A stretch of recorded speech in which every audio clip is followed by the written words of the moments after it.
ونعوذ بالله من شرور أنفسنا ومن سيئات أعمالنا من يهده الله فلا مضل له ومن يضلله فلا هادي له وأشهد أن لا إله إلا الله وأشهد أن محمدا عبده ورسوله أما بعد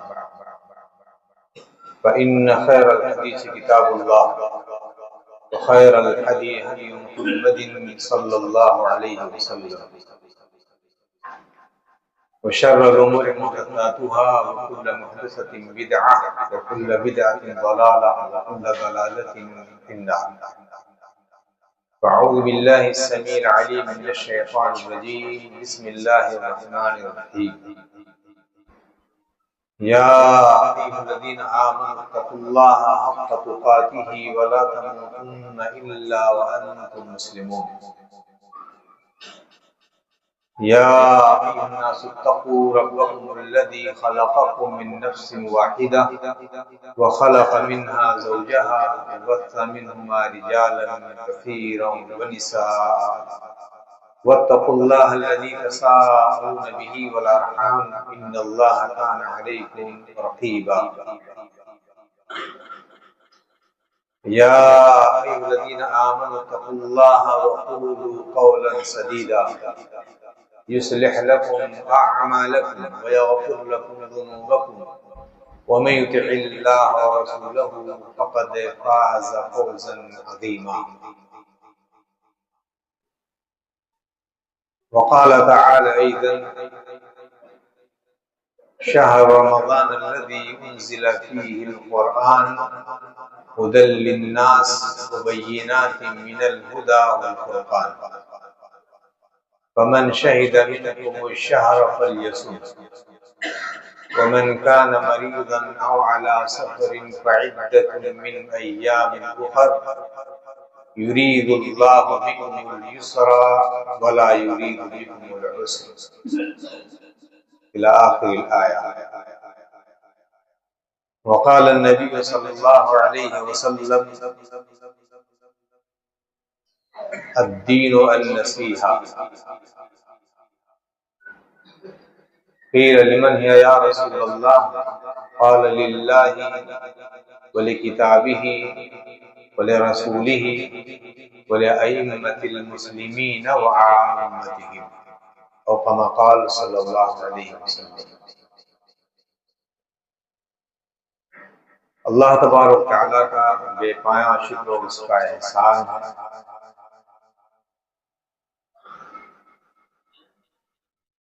کہ وہ ہمیں مختلف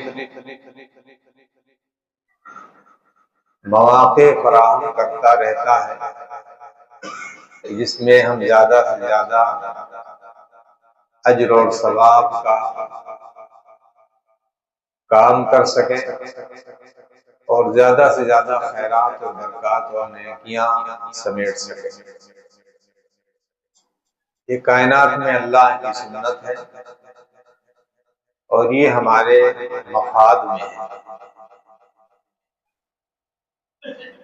یہ مبارک مہینہ جس سے ہم لوگ گزر رہے ہیں، یا یہ مہینہ ہم پر سے گزر رہا ہے، بڑا عظیم الشان، بڑا عظیم المرتبت مہینہ ہے.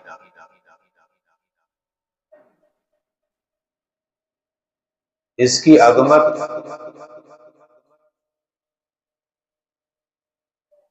اور اس کی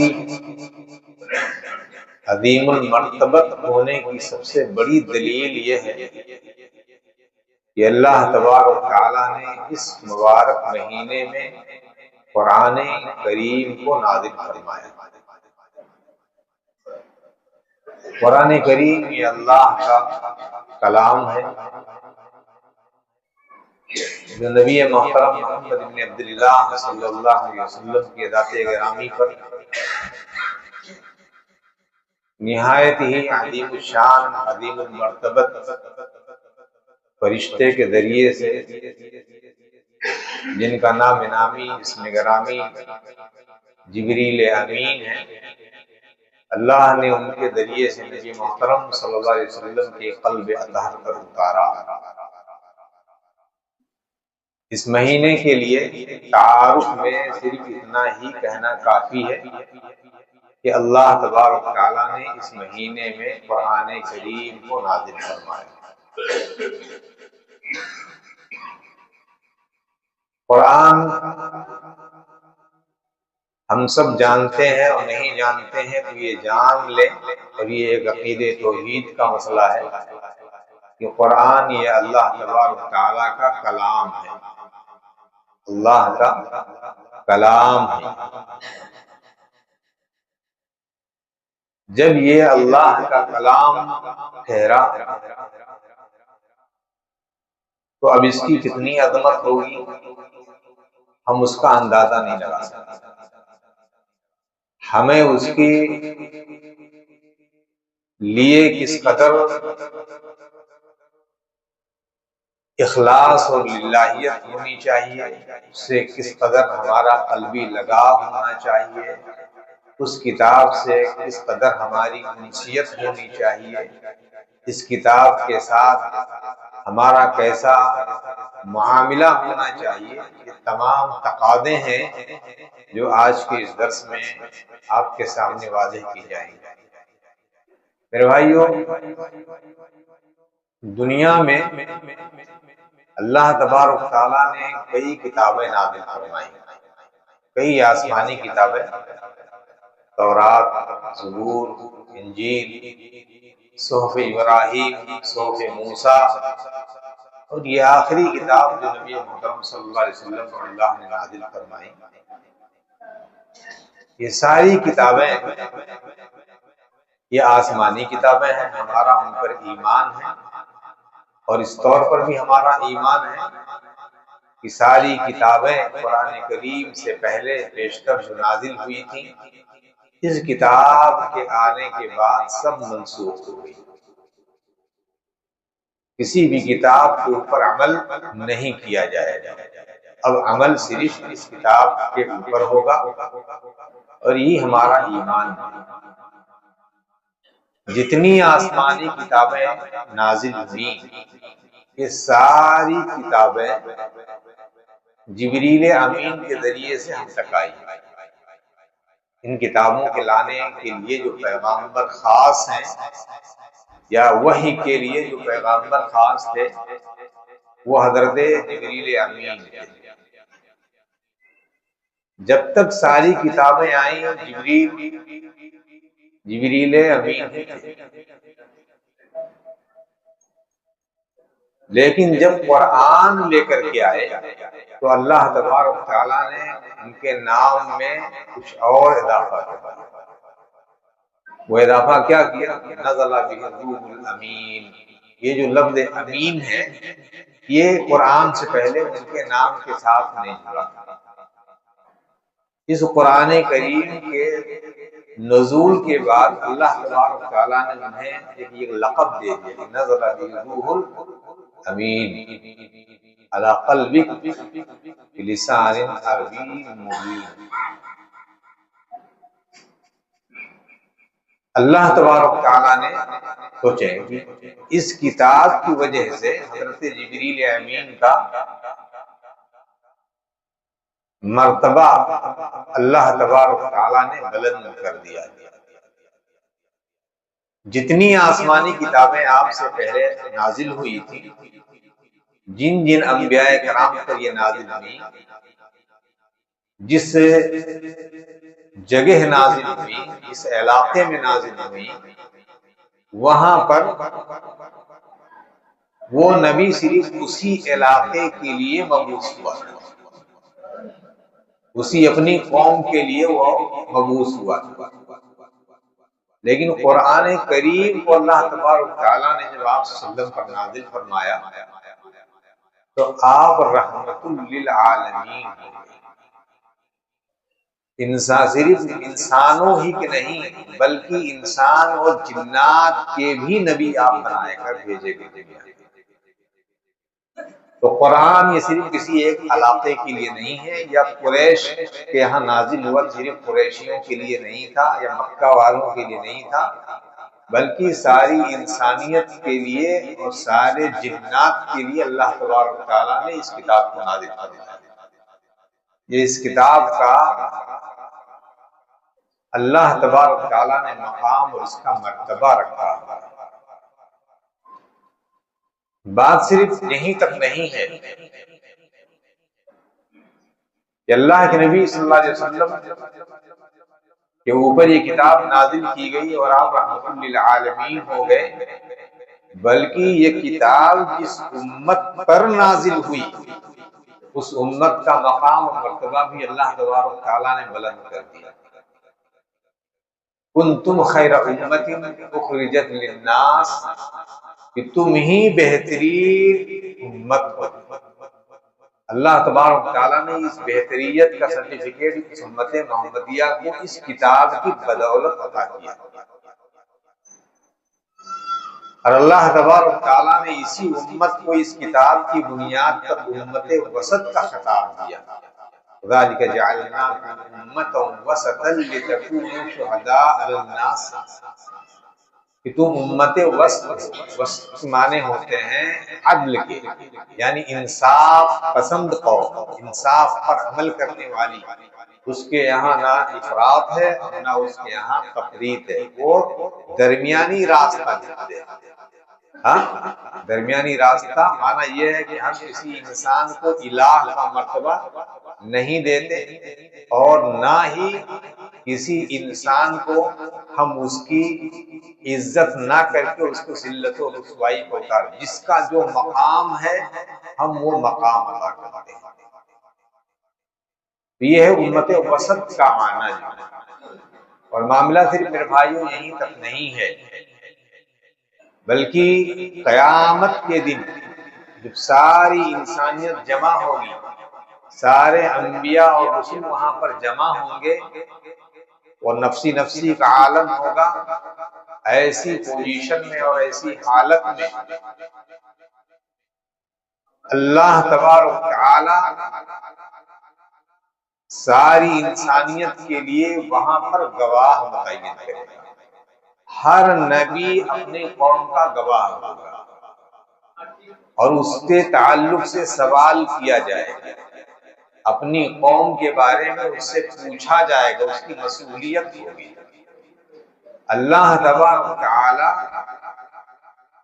حضرت نوح علیہ السلام سے پوچھیں گے کہ نوح، کیا آپ نے دعوت و تبلیغ کا فریضہ ادا کر دیا تھا؟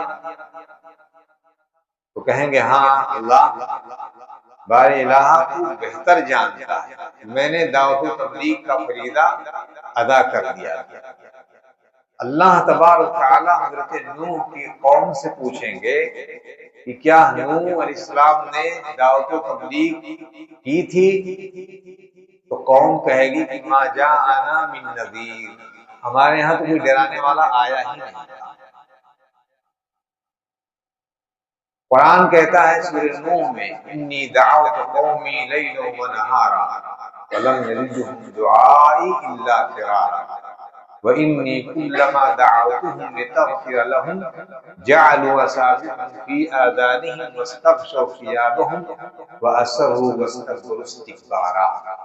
قرآن کہتا ہے انی دعوت قومی لیلا و نہارا، میں نے اپنی قوم کو دنوں رات دعوت و تبلیغ کی 950 برس تک حضرت نوح علیہ السلام نے دعوت و تبلیغ کی، اور قوم کہہ رہی ہے کہ ہمارے یہاں تو ڈرانے والا آیا ہی نہیں۔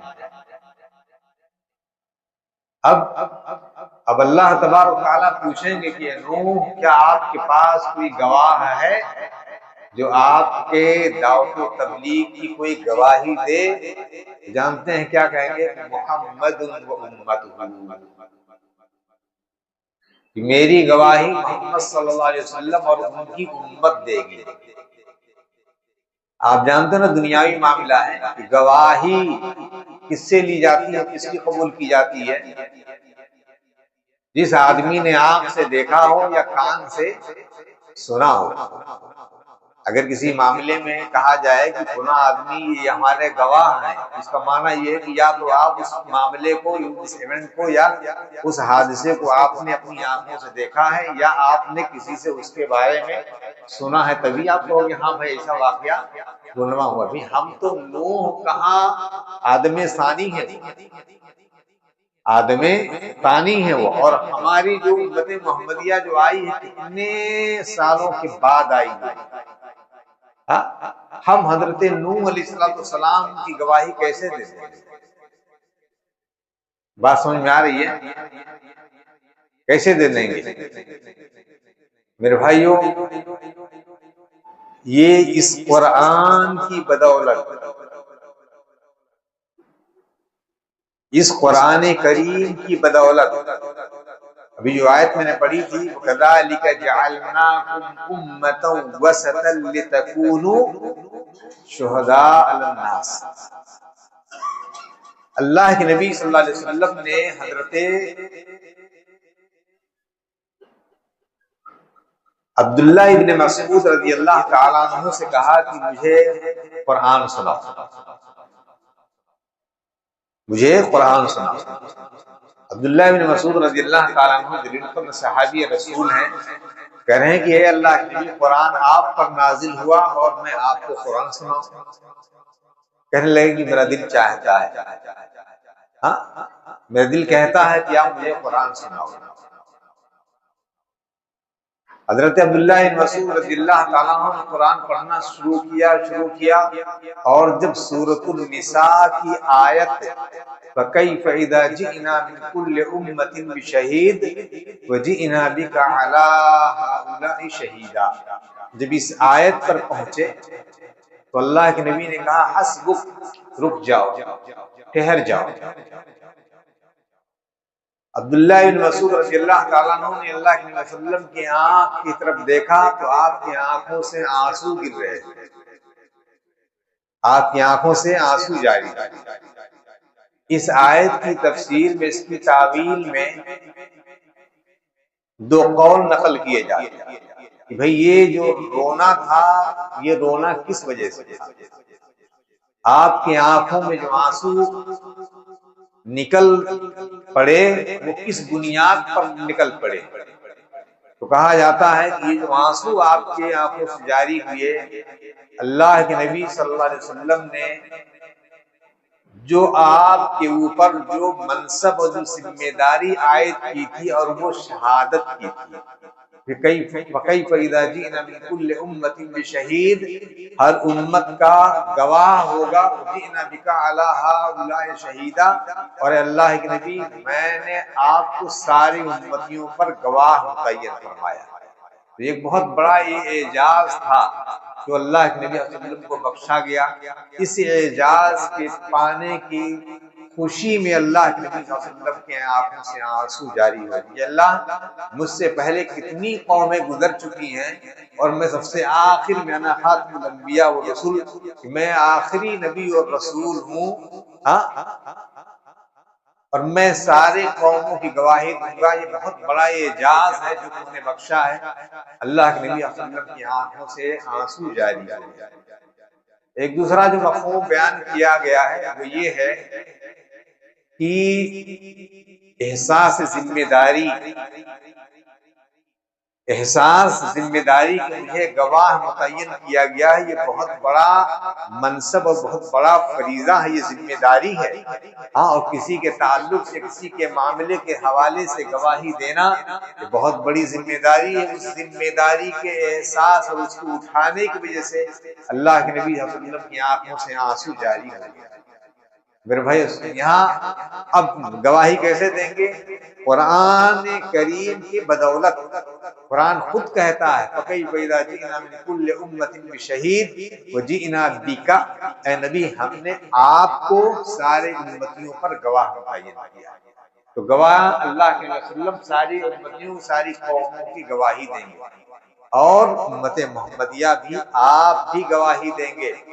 قرآن کریم کی اس آیت کی روشنی میں وَكَذَلِكَ جَعَلْنَاكُمْ أُمَّةً وَسَطًا لِتَكُونُوا شُهَدَاءَ عَلَى النَّاسِ وَيَكُونَ الرَّسُولُ عَلَيْكُمْ شَهِيدًا۔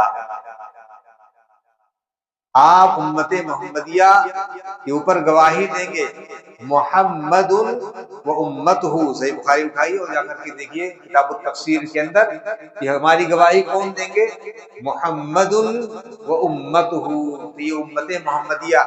کس وجہ سے؟ آپ اور نبی صلی اللہ علیہ وسلم اس ایونٹ میں نہیں تھے یا اس معاملے میں نہیں تھے، لیکن اس قرآن کریم کی بدولت ہم گواہی دیں گے۔ گویا کہ قرآن کریم یہ نگاہ ہے اور قرآن کریم یہ کان ہے، ہماری نگاہ ہے اور ہمارا کان ہے، ہر چیز کے حوالے سے جو اس میں درج ہے وہ ایک تاریخ ہے حضرت آدم سے لے کر کے اور اس امت کے آخری کڑی تک۔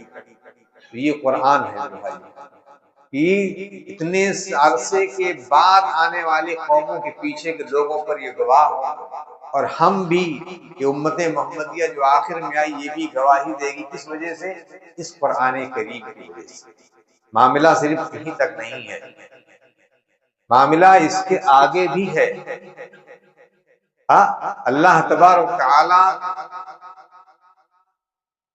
قرآن کریم میں کنتم خیر امت اخرجت للناس، کہ تم ہی بہترین امت ہو، تم ہی بہترین امت ہو۔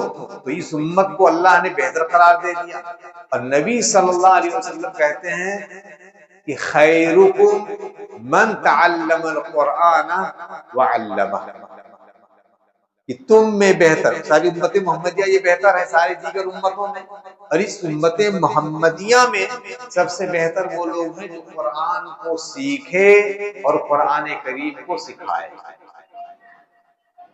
جو قرآن کریم کو سیکھے اور قرآن کریم کو سکھائے، سکھانے والا عالم اور سیکھنے والا متعلم۔ تو جو لوگ بھی قرآن کریم کو سیکھنے والے لوگ ہیں، کس عمر کے ہیں اس سے نہیں مطلب ہے کہ وہ بچے ہیں یا بوڑھے ہیں یا نوجوان ہیں، جس بھی حالت میں ہوں، جس بھی عمر میں ہوں، اس قرآن کریم میں سیکھنے کی کوشش ہو رہی ہے، تو یہ امت کے سب سے بہترین لوگ ہیں۔ یہ الگ بات ہے کہ آج ہم انہیں وہ مقام و مرتبہ نہیں دے پا رہے کہ حافظ جی جن کے سینے میں قرآن محفوظ ہے، اگر ہم قرآن کریم کی عزت و تکریم کر رہے ہیں تو جس کے سینے میں قرآن کریم محفوظ ہے اس ذات کی بھی تکریم لازم ہے۔ جس حیثیت سے قرآن کریم کو مقام و مرتبہ ہم عطا کر رہے ہیں، ایسے ہی وہی مقام و مرتبہ اس حافظ قرآن کو بھی دینا آپ کا فریضہ ہے دین۔ اور اگر آپ نہیں دو گے تو اس کا معنی یہ ہے کہ قرآن کریم کا جو تعلق ہے اور اس کی جو حیثیت ہے، اس حیثیت کو ہم مکمل نہیں کر پا رہے ہیں، ہم نہیں پوری کر پا رہے۔ میرے بھائیوں، خیرکم من تعلم القرآن وعلمہ، تم میں سب سے بہتر شخص چہرے کے اعتبار سے نہیں، مال کے اعتبار سے۔ آج ہمارے یہاں حیثیت اسی طور پر ناپی جاتی ہے، فلاں بڑا مالدار، فلاں بہت خوبصورت، بہت اچھا ہے، فلاں ایسا ہے۔ دنیاوی معاملات میں جو بھی ہو آپ کے، لیکن نہیں، قرآن کریم کی اللہ کی نگاہ میں اور نبی صلی اللہ علیہ وسلم کی نگاہ میں ان سب چیزوں کا کوئی معیار نہیں ہے۔ اگر ہے تو وہ اللہ کی کتاب کا معیار ہے، جو جس کا تعلق اس سے ہے، بچہ ہے یا بوڑھا ہے یا کوئی بھی ہو، وہ سماج اور سوسائٹی اور معاشرے میں سب سے ٹاپ پر ہے۔ آج تو ہم دنیا کے اعتبار سے دیکھتے ہیں کہ فلاں بڑا مالدار ہے۔ بتاؤں مالداری کے حوالے سے قرآن کریم میں اللہ تبارک و تعالیٰ فرماتے ہیں ان الذین کفروا وماتوا وهم کفار فلن يقبل منهم ملء الارض ذهبا ولو افتدى به، کہ جن لوگوں نے کفر کیا، یہ بابو آپ ادھر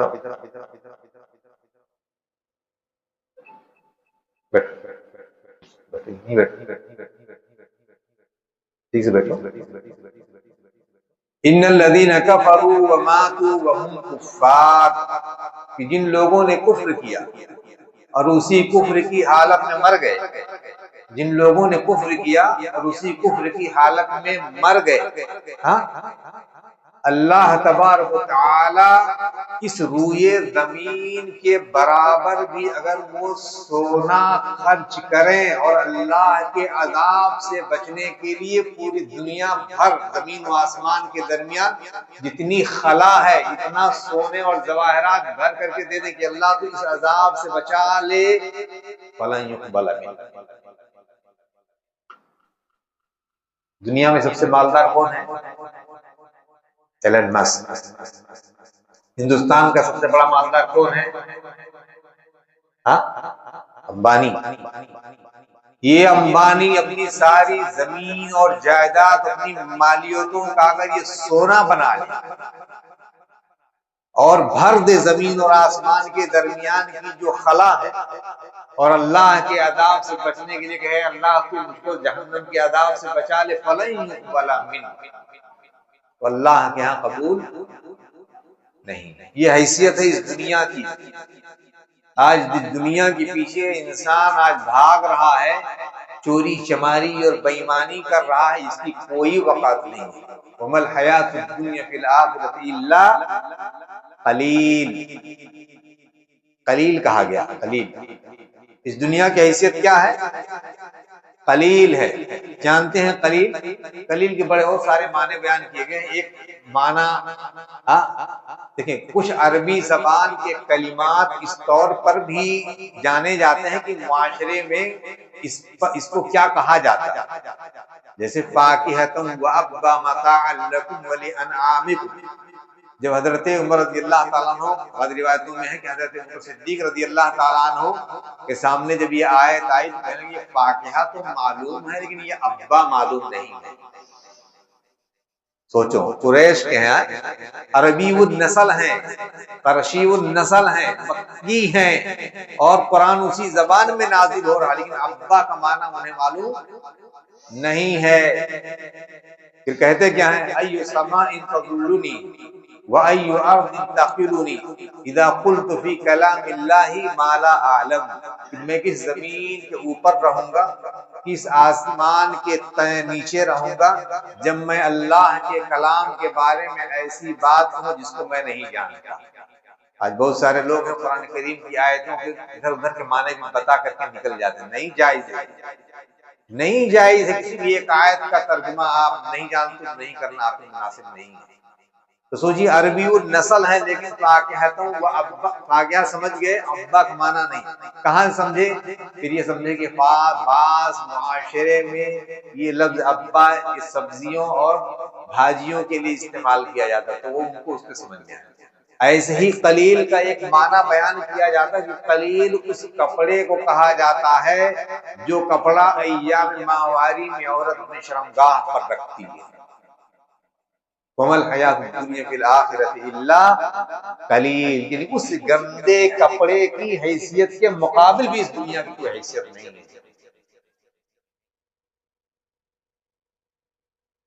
اور بھی سنیں، اللہ تبارک تعالی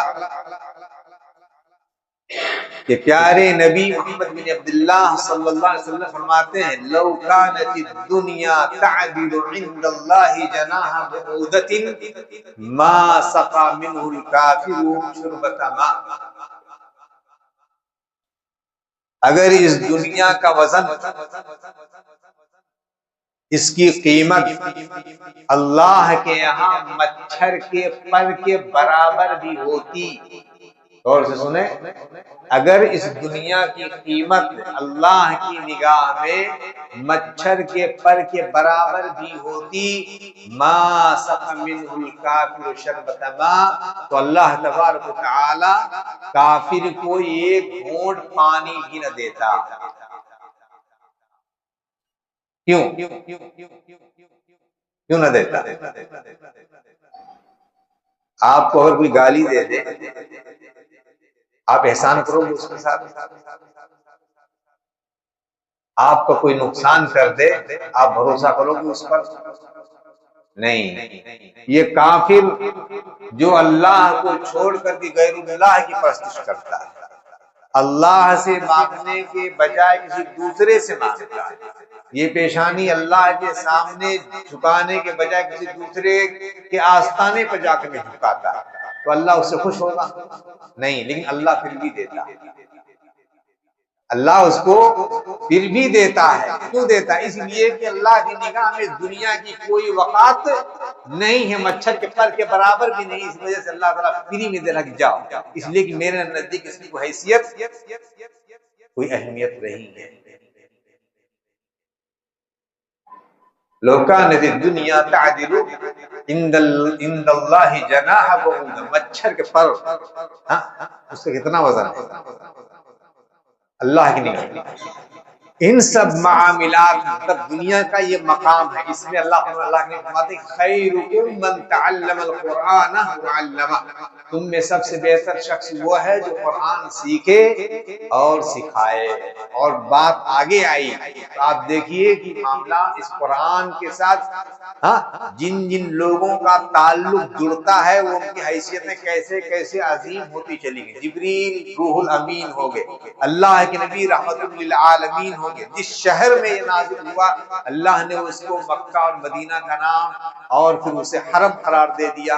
مکہ میں ایک نماز کا ثواب 1,00,000 نماز کے برابر، مدینہ منورہ میں ایک نماز کا ثواب 1,000 نماز کے برابر، اور اس مکے کے اندر جو نماز ایک وقت کا پڑھ لے وہ 1,00,000 نماز کے برابر۔ کوئی بھی آدمی 60 سال 70 سال اگر بچپن سے ہی نماز پڑھتا چلا ہے تو بھی وہ 1,00,000 نماز نہیں پڑھتا ہے۔ اگر وہ بچپن ہی سے نمازی اگر ہو جائے تب بھی 60 سال میں وہ 1,00,000 نماز نہیں پڑھتا ہے۔ اللہ نے اس شہر کی عظمت اس طور پر اس کو، اسی لیے اس کو محبت وحی کہتے ہیں، وحی کے نازل ہونے کی جگہ، یعنی جہاں وحی نازل ہوتی ہے۔ اللہ تبارک تعالیٰ نے یہ قرآن جس کے سینے میں محفوظ ہو جائے، وہ بچہ ہو کہ جوان ہو کہ وہ بوڑھا ہو، وہ دوسرے لوگوں سے وہ ممتاز ہو جاتا ہے، وہ دوسرے لوگوں سے ممتاز ہو جاتا ہے، بہتر ہو جاتا ہے۔ عمر بن سلمہ رضی اللہ تعالیٰ عنہ کا واقعہ سنا ہوگا آپ نے۔ کتنی عمر تھی؟ 6 سال۔ کتنی عمر ہے؟ 8 سال۔ اس سے چھوٹا 6 سال کی عمر۔ عمر بن سلمہ رضی اللہ تعالیٰ عنہ عمر ان کی 6 سال کی۔ اللہ کے ایک سفر میں ہے، وہ بھی ہے، بچہ بھی ہے، اس کے ابا بھی ہیں، دوسرے اور صحابہ بھی ہیں، نماز کا وقت ہو گیا، نماز کا وقت ہو گیا تو اللہ کے نبی صلی اللہ علیہ وسلم کی حدیث یؤم القوم اقرؤہم لکتاب اللہ، کہ قوم کی امامت کون کرائے گا؟ جو قرآن کریم سب سے زیادہ جانتا ہو۔ اب کس میں سب سے زیادہ کس کو یاد تھا؟ جی ہاں، وہ چھوٹا بچہ جو 6 سال کا تھا اس کو سب سے زیادہ یاد تھا قرآن۔ عمر بن سلمہ رضی اللہ تعالیٰ عنہ۔ اب امامت کون کرائے گا؟ ابا نہیں کرائیں گے، دادا نہیں کرائیں گے، پردادا نہیں کرائیں گے، جن کی داڑیاں پک گئی وہ نہیں کرائیں گے۔ قرآن کا یہ اعجاز ہے کہ وہ چھوٹا بچہ امامت کرائے گا۔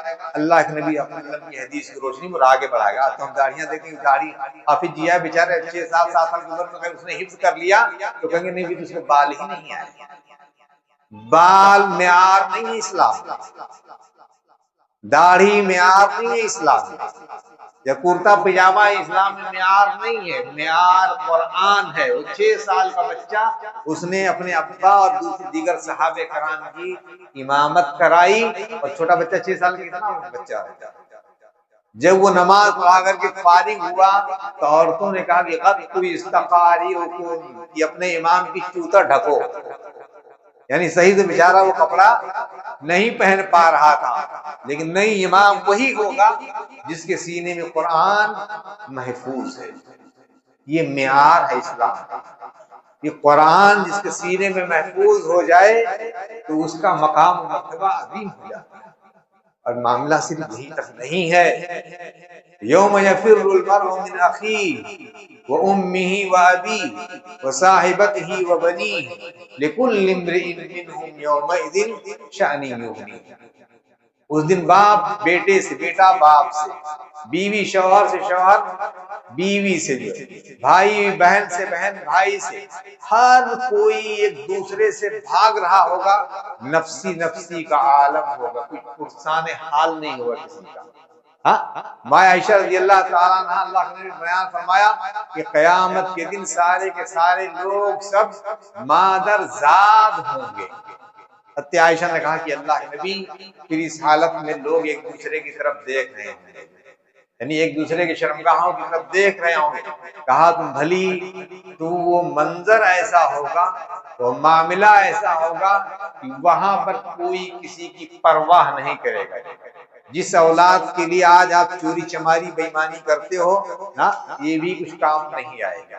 یوم یفر المرء من اخیہ وامہ وابیہ وصاحبتہ وبنیہ لکل امرئ منہم یومئذ شأن یغنیہ۔ ہر ایک کا معاملہ الگ الگ ہوگا، لیکن وہیں پر ایک شخص ہوگا۔ تو یہ افراتفری کا معاملہ ہے، وہاں پر وہیں پر ایک شخص ہوگا جس کے ہاتھ میں وقار کا تاج ہوگا، اور اپنے ماں باپ کو لے گھوڑ رہا ہوگا کہ اس کے سر کے اوپر پہنا دے۔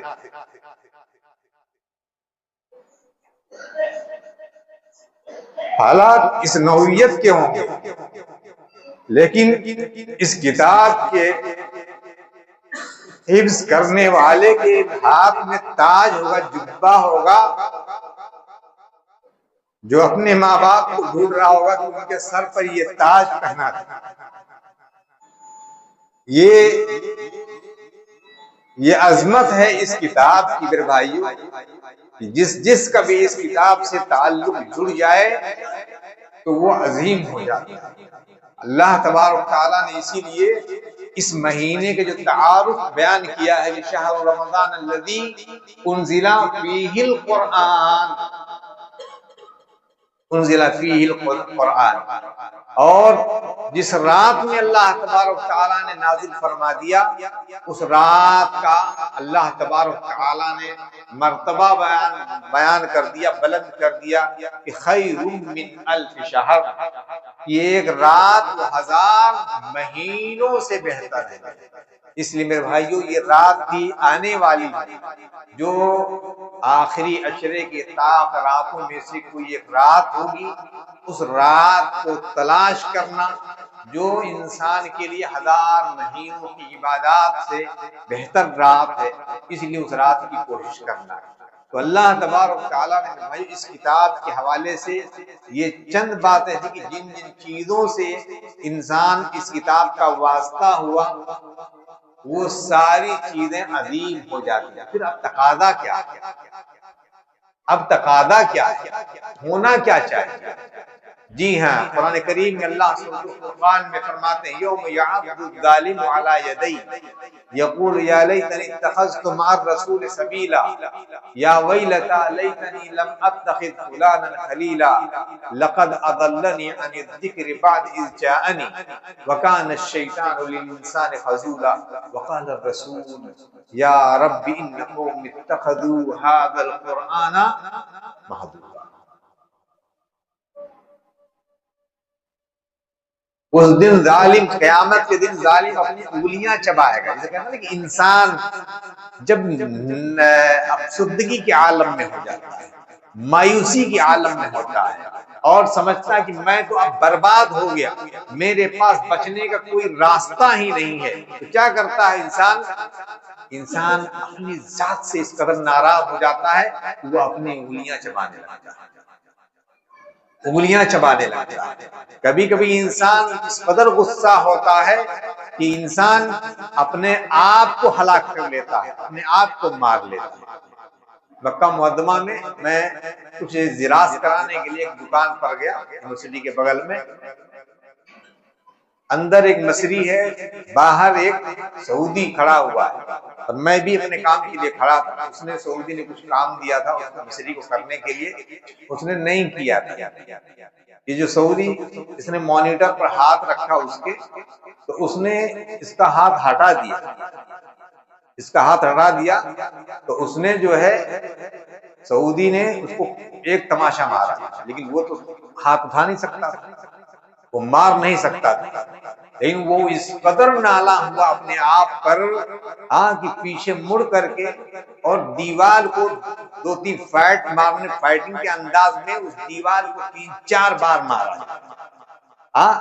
اور اتفاق سے وہ دیوار نوکدار دیوار ڈیزائننگ تھا اس کے اوپر، اس کی دونوں ہاتھ اس کی خون آلود ہو گئے۔ یہ تو دنیا کی ناراضگی ہے، دنیا کا غصہ ہے، اس غصے کو ختم کرنے کے لیے اس نے اس کو مار نہیں سکتا تو اس نے دیوار کو مار کر کے اپنا غصہ اس نے ٹھنڈا کیا۔ ایسے ہی قیامت کے دن ظالم بھی، کون ہے ظالم؟ یوم یعض، جنہوں نے اپنے نفس پر ظلم کیا ہے۔ قرآن چیخ چیخ کر کے کہتا ہے کہ اس پر عمل کرو۔ اللہ کے نبی صلی اللہ علیہ وسلم کی حدیثیں بلا رہی ہیں لیکن ہم کان نہیں دھرتے ہیں۔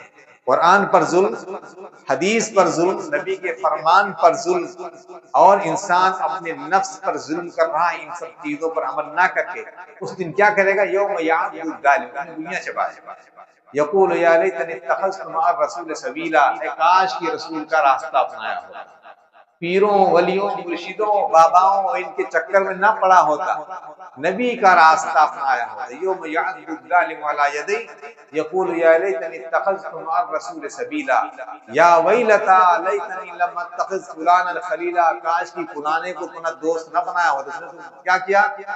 لقد اضلنی عن الذکر، اس نے ہمیں ذکر سے غافل کر دیا۔ انا نحن نزلنا الذکر وانا له لحافظون، یہ ذکر کیا ہے؟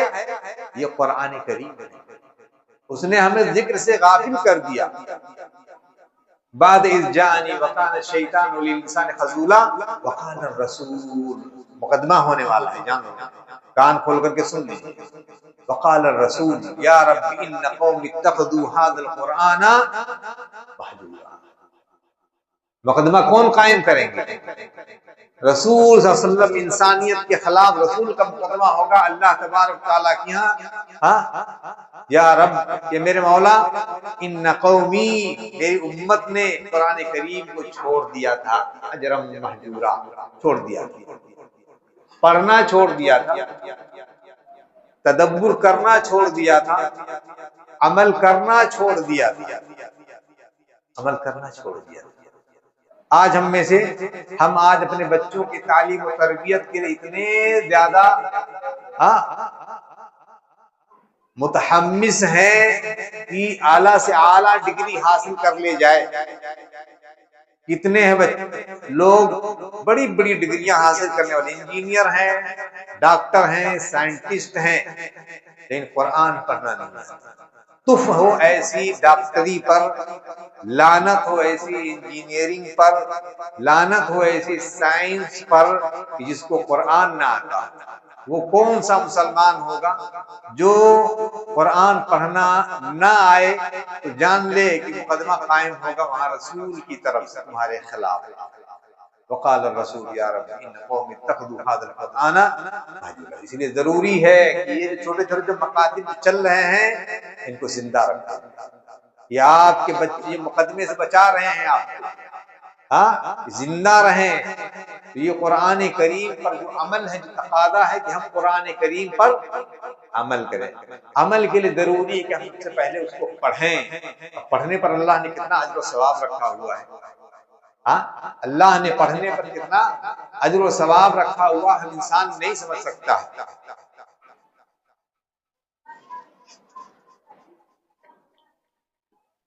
اللہ کے نبی صلی اللہ علیہ وسلم کی حدیث، من قرأ حرف من کتاب اللہ فلہ حسنہ والحسنہ بعشر امثالها لا اقول الف لام میم حرف بل الف حرف ولام حرف ومیم حرف، جس نے قرآن کریم کا ایک حرف پڑھا اس ایک حرف پر ایک نیکی، اور وہ ایک نیکی 10 کے برابر ہے۔ الف لام میم یہ 3 حرف ہے، الف ایک حرف ہے، لام ایک حرف ہے، میم ایک حرف ہے، کتنی؟ 3 نیکیاں، 3 نیکیاں ملٹیپلائی کرو آپ 10 سے، 30 نیکیاں جو ہے، گویا کہ ایک حرف پر ایک نیکی۔ یہاں ایک اور نقطہ بیان کرنا چاہتا ہوں، سمجھ لیں۔ قرآن کریم آج ہمارے ہاں یہ رواج ہے کہ بچوں کو انگریزی اسکولوں میں ڈال کر کے کہتے ہیں میرا بچہ تو انگریزی کی قرآن پڑھتا ہے، ہندی کی قرآن پڑھتا، مطلب پڑھتا تو ہے نا، انگریزی میں پڑھتا ہے۔ انگریزی میں قرآن پڑھنا نہیں ہوتا، یہ آپ کان کھول کر کے سن لو، آپ ہندی میں قرآن پڑھنا نہیں ہوتا، ترجمہ ہو سکتا ہے، اس کا ترجمہ اس کا ہو سکتا ہے، لیکن قرآن کریم کے تلفظ کی ادائیگی انگریزی میں نہیں ہو سکتی، نہیں ہو سکتی۔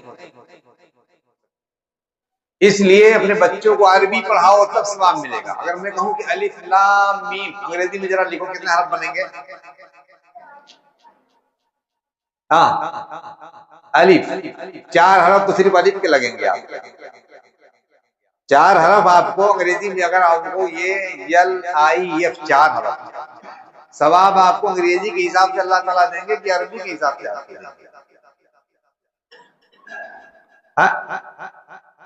اللہ تعالیٰ کے یہاں حساب عربی کے ہے، عربی مبین، اللہ تعالیٰ نے عربی میں نازل کیا ہے، اس لیے عربی میں پڑھنا۔ انگریزی اولاً اگر کوئی ٹرانسلیٹ کرتا ہے عربی، اگر اس کو عربی کے قالب میں، اگر انگریزی کے قالب میں اگر قرآن کریم کو اگر ڈھالتا ہے تو یہ جائز ہی نہیں ہے، انگریزی میں نہیں لکھا جا سکتا قرآن کریم میں، اور اگر کوئی ایسا کرتا تو گناہ کا کام کرتا ہے، وہ گنہگار ہوگا۔ ہاں، ترجمہ پڑھو کسی بھی زبان میں، آپ پڑھو، انگریزی میں پڑھو، اردو میں پڑھو، فارسی میں پڑھو، لاطینی میں پڑھو، کسی بھی زبان میں ترجمہ پڑھو، لیکن قرآن کریم کے الفاظ کا انگریزی، ہندی، مراٹھی کچھ نہیں ہو سکتا ہے، نہیں ہو سکتا ہے۔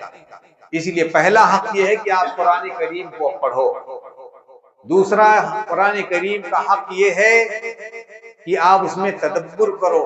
افلا یتدبرون القرآن ام علی قلوب اقفالها، یہ لوگ کیا وجہ ہے کہ یہ قرآن کریم میں یہ تدبر نہیں کرتے، یا ان کے دلوں کے اوپر تالے پڑ چکے ہیں۔ تدبر کا معنی کیسے ہوتا ہے، کیسے تدبر کیسے کیا جاتا ہے؟ دیکھو قرآن کریم یہ ایک آیت کی روشنی میں مثال سمجھ لیں، الواحد القہار،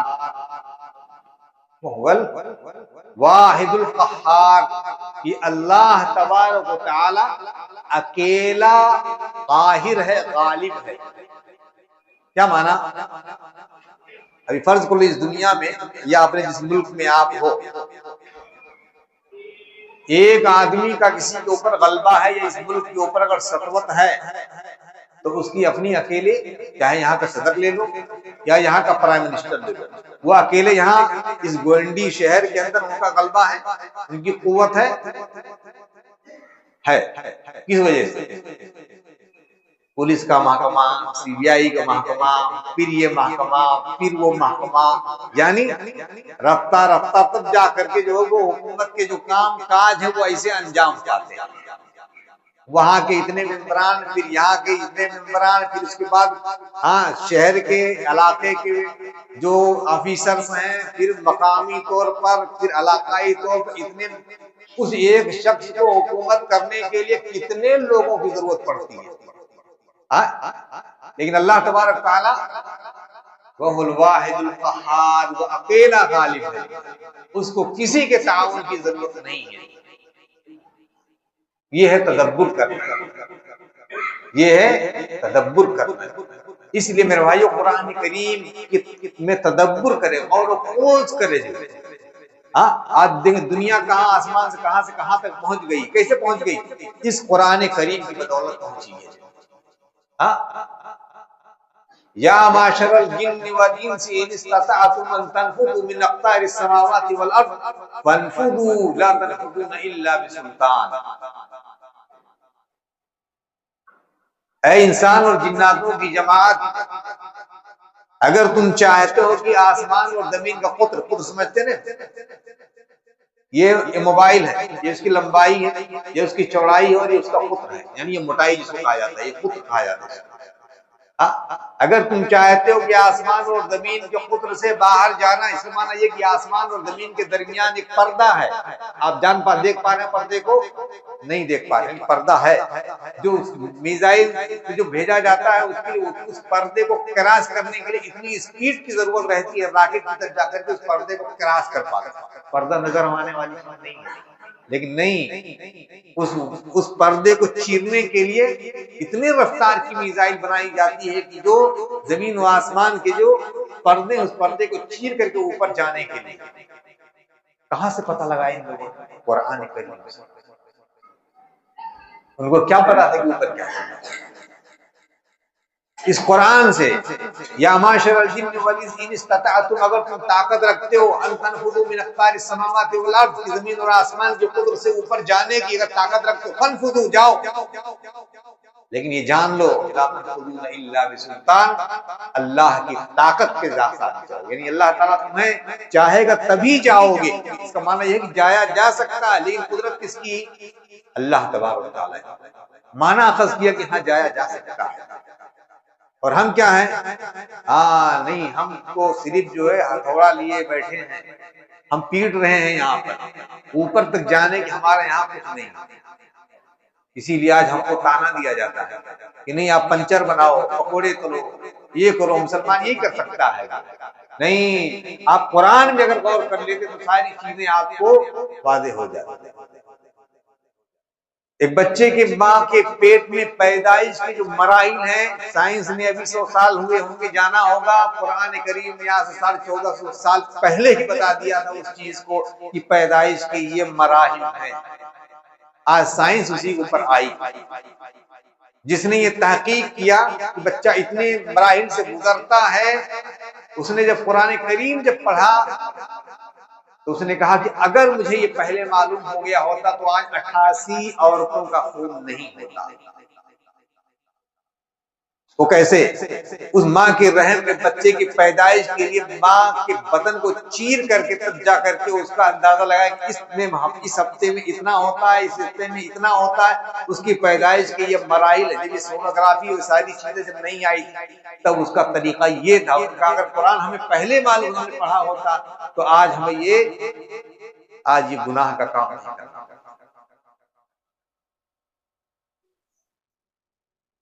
اللہ بھی فرماتے ہیں اجماع خلقہ ان احدکم اجماع خلقہ فی بطن امہ 40 یوما نطفہ ثم یکون علقۃ مثل ذلک ثم یکون مضغۃ مثل ذلک، کہ تم میں سے ہر ایک آدمی کی پیدائش اس کے ماں کے رحم کے اندر 40 دن نطفہ کی شکل میں ہوتا ہے، 40 دن علقہ کی شکل میں ہوتا ہے، اور 40 دن مضغہ کی شکل میں ہوتا ہے۔ 40 دن مائع مہین نطفہ پانی کی شکل میں ماں کے رحم کے اندر ہوتا ہے، پھر اس کے بعد پھر علقہ، وہ اس کا کلر تبدیل ہوتا ہے، اس کی ہیئت تبدیل ہوتی ہے، پھر علقہ جمع ہوئے خون کی روشنی میں ہوتا ہے، پھر اللہ تبارک و تعالیٰ اس کو تبدیل کرتا ہے، تیسرے 40واں میں وہ مضغہ چنگم کی طرح سے اس کی ہیئت ہوتی ہے۔ ہاں، جیسے میٹھا سموسہ آپ دیکھو، اس سموسے کی کیفیت میں ہوتا ہے 120 دن کے بعد فرشتے کو اللہ بھیجتا اور آتا اور وہ روح پھونکتا ہے اور اس کی تقدیر اللہ تبارک تعالیٰ نوشتا ہے۔ یہ مراحل قرآن اللہ کے رسول کی احادیث میں موجود ہیں۔ سائنس اٹھاؤ اور سائنس لیبورٹری میں آپ جاؤ اور ساری چیزیں بالکل اسی طریقے پر پاؤ گے جیسے اللہ کے رسول کی احادیث میں وہ چیزیں موجود ہیں۔ افلا یتدبرون القرآن ام علی قلوب اقفالها، ہم نہیں تدبر فرماتے، ہم تدبر نہیں فرماتے۔ دواؤں پر ہمارے یہاں بھروسہ ہے، دعاؤں پر بھروسہ نہیں ہے۔ ہاں، دوا کر کے جب تھک جائیں گے اور جب ڈاکٹر کہے گا کہ اب جاؤ کسی میاں مولوی کے پاس، تو بھی بدعقیدگی کے ساتھ جائے گا، سمجھے گا کہ جنات کچھ سوار ہو گیا تب، ورنہ تو ٹھیک ہی ہوئے۔ وہ ڈاکٹر کے دوا میں اگر نہیں ٹھیک ہوا تو اس کا معنی یہ ہے کہ شیطان لائے، استغفر اللہ، یعنی تم نے ڈاکٹر کے دوا میں وہ طاقت سمجھ رکھی ہے جو اللہ کی طاقت دینے والی ہے۔ سب سے پہلا واسطہ انسان کو اللہ کے کلام کا ہونا چاہیے۔ بیمار ہو جاؤ سب سے پہلے قرآن کریم سے علاج کراؤ، دوا بھی کراؤ، دعا بھی کراؤ۔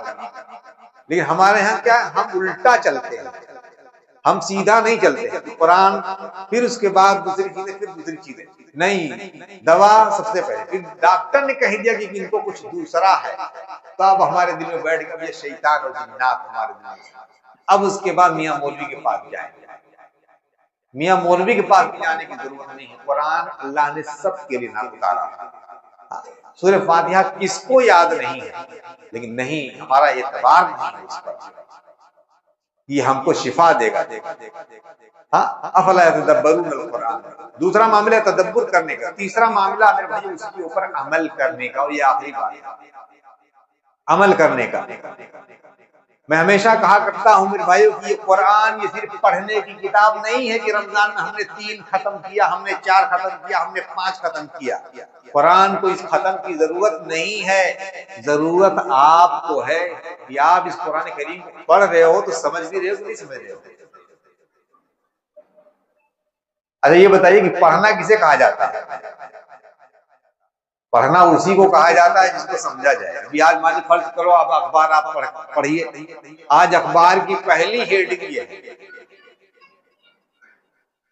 گھر میں آپ بتاؤ جا کر کے اماں سے کہ آج اخبار میں یہ خبر چھپی ہوئی ہے کہ آج امریکہ اور اسرائیل نے ایران پر حملہ کر دیا، تو آپ سمجھ گئے نا کہ ایران نے اسرائیل پر حملہ کر دیا۔ اور آپ سورہ فاتحہ پڑھ کر کے جاؤ اور میں اماں سے کہوں کہ اماں سورہ فاتحہ پڑھ کر کے آؤں، کیا پڑھ کے آئے؟ سورہ فاتحہ پڑھ کر کے آؤں۔ کیا ہے سورہ فاتحہ میں بتائے گا؟ نہیں بتا پائے گا۔ اس کو پڑھنا نہیں کہا جاتا، پڑھنا اسی کو کہا جاتا ہے جس کو سمجھے آتے ہیں۔ اب آپ جا کر کے اماں کے سامنے کہو سورہ فاتحہ تو بیچاری وہ کیا سمجھے؟ اس کو پڑھنا کہتے ہیں، پڑھنا اسی کو کہا جاتا ہے جس کو سمجھے آتے ہیں۔ اسی لیے قرآن کریم پر ترجمے کے ساتھ پڑھو اس کو اور سمجھو کہ قرآن کریم میں کیا ہے۔ 5 وقتہ نماز میں پڑھتے ہی ہو نا سورہ فاتحہ، ہر رکعت میں آپ پڑھتے ہی ہو نا، اس میں کیا پیغام ہے؟ الحمدللہ رب العالمین سے لے کر کے غیر المغضوب علیہم ولا الضالین تک، اس میں ایک آیت آتی ہے ایاک نعبد و ایاک نستعین، کہ اللہ ہم تیری ہی عبادت کرتے ہیں اور اے اللہ ہم تجھ ہی سے مانگتے ہیں، ہم تیری ہی عبادت کرتے۔ قبر کے سامنے بھی جا رہا ہے، اس لیے کہ وہ سمجھ ہی نہیں رہا ہے کہ ایاک نعبد کو معنی کیا ہے، ورنہ وہ قبر پہ نہیں جاتا، وہ قبر کا سجدہ نہیں کرتا، اس لیے وہ سمجھ ہی نہیں رہا ہے، اس کا مفہوم اس کو معلوم نہیں ہے۔ ہم تجھ ہی سے مانگتے ہیں، وہ سمجھتا تو کسی پیر مرشد کے پاس جا کر کے وہ ان سے نہیں مانگتا ہے، غیر اللہ سے وہ نہیں سوال کرتا ہے، اس لیے وہ سمجھ ہی نہیں رہا ہے، صرف پڑھ رہا ہے، وہ سمجھ نہیں رہا ہے، اس کو پڑھنا نہیں کہا جاتا۔ تو اس کا تقاضا ہے یہی کہ ہم اس کتاب کو پڑھیں اور اس کو ہم سمجھیں، اور چوتھی چیز یہ ہے کہ ہم اس کے تعلق سے ہمارے پاس کیا پروگرام ہے، کیا تقاضا ہے ہم سے اس کتاب کا۔ اللہ کے وسلم کہتے ہیں کہ دین خیر خواہی کا نام ہے، اللہ کے لیے، اس کی کتاب کے لیے، اس کی کتاب کے لیے خیر خواہی کا معنی کیا ہے؟ یہ آدمی خود پڑھے، تدبر کرے، اس کے اوپر عمل کرے، زندگی میں اس کو نافذ کرے۔ آج ہم قرآن کریم میں پڑھتے ہیں احل اللہ البیع وحرم الربا، کہ اللہ نے بیع کو حلال قرار دیا ہے اور سود کو اللہ نے حرام قرار دیا ہے۔ ہم پڑھتے ہیں قرآن لیکن ہم سود کھاتے ہیں، اس لیے کہ ہمارا اس پر عمل ہی نہیں۔ لا تقربوا الزنا، زنا کے قریب نہ جاؤ، قرآن میں ہم پڑھتے ہیں لیکن ہم زنا کرتے ہیں، یعنی ہمارا قرآن کریم پر عمل نہیں ہے۔ حضرت علی رضی اللہ تعالیٰ عنہ نے تقویٰ کی تعریف میں ایک بہت بڑی بہترین بات کہی تھی، اگرچہ علماء کہتے ہیں کہ اس قول کی کوئی سند نہیں ہے لیکن معنی کے اعتبار سے یہ موافق ہے۔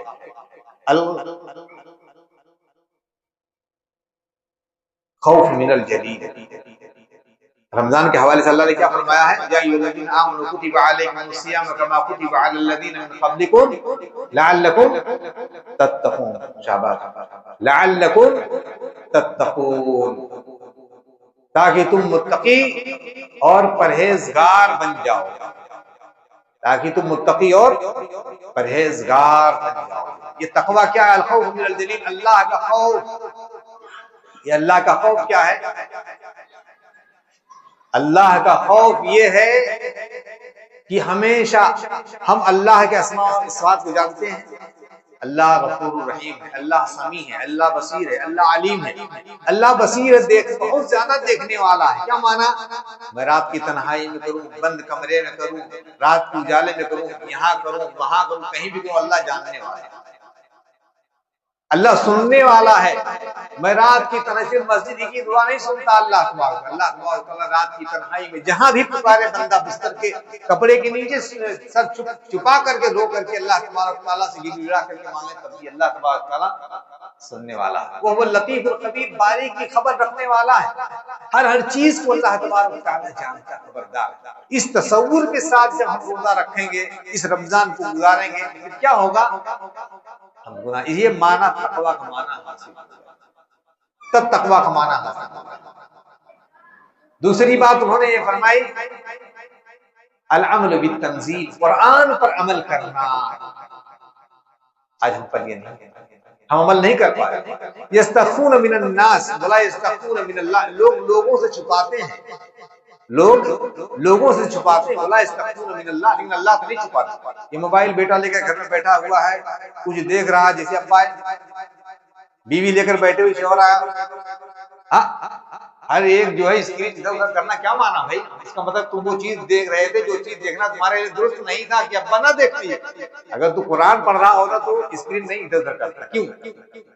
اس لیے کہ قرآن پڑھ رہا تھا, کوئی اچھی چیز دیکھ رہا تھا, تم نے کوئی غلط چیز دیکھ رہا تھا, تو سمجھ رہا تھا. تم لوگوں سے چھپاتے ہیں, ولا یستخفون من اللہ, لیکن اللہ سے نہیں چھپاتے. وہ ہوا اللہ تمہارے ساتھ, وہ دیکھ رہا کہ تم کیا دیکھ رہے ہو. اس تصور کے ساتھ جب زندگی گزارے گا انسان, تب تقویٰ کا مفہوم, تب تقویٰ حاصل ہوتا ہے اس رمضان سے. لعلکم تتقون. اس لیے میرے بھائی ضرورت اس بات کی, یہ جو کتاب ہے, اس کتاب کے ساتھ اپنا رشتہ استوار کر لیں. اور آخری بات یہ ہے کہ اس کے لیے جو حق ہو سکتا ہے وہ کیا کرنا چاہیے. چلو پڑھنا پڑھانا ساری چیزیں, اس کے لیے آپ مدارس قائم, مکاتب آپ قائم کریں, اور جہاں مکاتب مدارس چل رہے ہوں ان کا تعاون کرو. اللہ شاہد ہے, دنیا میں اس سے بہترین مصرف کوئی نہیں ہے کہ آپ اللہ کی کتاب کے مصرف میں آپ اپنے دولت لگا دیں. یہ جو قرآن آپ لا کر کے یہاں گھر رکھ کر کے چلے جاتے ہیں, پیٹیاں, ایسی کتنی پیٹیاں ہیں مسجدوں سے جو خالی کی جا رہی ہیں. کیوں؟ اس لیے کہ یہ بند رکھی ہوئی ہیں, کسی پیسے والے نے لا کر کے اس کو رکھ دیا ہوگا. کھلی ہے پیٹی کی نہیں کھلی ہے کوئی نہیں جانتا. ثواب اس کو اسی وقت ملے گا جب اس کو کھول کر کے پڑھا جائے گا. کہ پیٹی اگر ایسی بند رہی تو اس کو کچھ ثواب حاصل ہونے والا نہیں ہے, لیکن اگر کسی انسان کو تم نے پڑھا دیا تو 5 وقت کی نماز میں تو پڑھنا ہی پڑھے گا. حافظ جی کا مقام مرتبہ اسی لیے بلند ہے کہ انہوں نے یاد کرا دیا. یہ بچہ اس نے یاد کر لیا, جب بھی قرآن کریم پڑھے گا حافظ جی کے کھاتے میں اس کی نیکی منتقل ہوگی. کوئی روک نہیں, یہ نہیں چاہتی, یہ اس کے بس میں ہی نہیں ہے میں پڑھوں اور حافظ جی کو نیکی نہ جائے. نہیں, ابا نے پڑھایا ہے, ابا نے آپ کو تعلیم دلائی ہے, بچہ جب بھی پڑھے گا قرآن کریم کی نیکی اس والد محترم کو پہنچتی رہے گی. لیکن آج ہم نے جن کو ہم نے ڈاکٹر بنا دیا, انجینئر بنا دیا, ہاں یہ ڈاکٹر صاحب آپ کا جنازہ, ابا کا جنازہ رکھا رہے گا, ڈاکٹر صاحب پیچھے کھڑے رہیں گے, صاحب نے امامت کرا دی, پڑھائیے ابا کے جنازے. اس بیچارے ڈاکٹر کو اللہم اغفر لحینا و میتنا و شاہدنا و غائبنا یاد ہی نہیں ہے, جس کے لیے اتنی بڑی دولت خرچ کر دیا اس کی تعلیم کے لیے, اس کو جنازے کی نماز کی دعا ہی. اب بتاؤ کہ اس اولاد کے لیے کیا کیا جو آپ کو پیچھے جنازہ دعا بھی نہ کر سکے اپنے ابا کے لیے کہ اللہ تیرے ابا کی مغفرت فرما دے, میری اماں کی مغفرت فرما دے. ہوشیار ہو جاؤ. سب سے بڑا حق قیامت کے دن یہ اولاد, یہ ڈاکٹر آ کر گریبان پکڑے گا جس نے مجھ کو ڈاکٹری میں تو کروڑوں روپیہ اس نے صرف کیا, لیکن وہ ہے اللہ میری ظالم باپ نے, ظالم ماں نے مجھے قرآن کریم نہیں پڑھنا سکھایا, مدرسہ نہیں بھیجا اسے. یہ قرآن کریم کا حق ہے.